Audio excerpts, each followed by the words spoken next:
get taught. It's NPA, natural point of aim. For those of you guys that have done some military work, you know what NPA is. They put you in a good tight sling position. You can pretty much take all the muscle support out of that position. You're just basically on bone. At that point, the sling locks you into play. You can go through breathing exercises, et cetera, and you pretty much stay right on target. From a pistol perspective, it works very similar in that if there's any tension in your body, that's what the sling takes out of your body, is the reliance on muscle support. If there's any muscular tension in your position, you will unwind.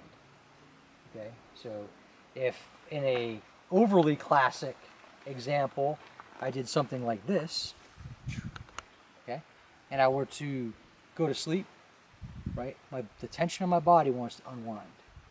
Okay, so my body wants to find center, right, which means I go from here to, oh, how come my shots are drifting to the right? That's the reason why. Okay. And that's also the reason why we talk about in fighting terms, right, square yourself to your threat, right, hips, knees, shoulders, typically if you're going to classically box or kick, right, that's the way you're looking at.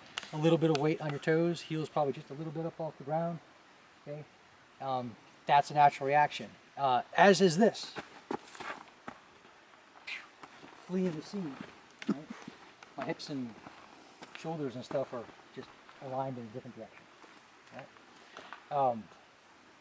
So, if our natural reaction to a threat is to square ourselves to it, okay, this out here works good. We just proved that it works, right? But what might work better? Bring it center line. Bring it closer to center line, right? So actually mimicking the draw stroke, okay? Depending on how much emphasis you place on the steps and how much rounding of steps you're doing, right? Classically, most folks come to that two-handed grip position somewhere about a normal clap range. So wherever that, if you were to say, hey, clap, that's right about there, is one place to find it. Okay, the other place to find it is, and we'll drill this individually momentarily, we'll drill it as a class.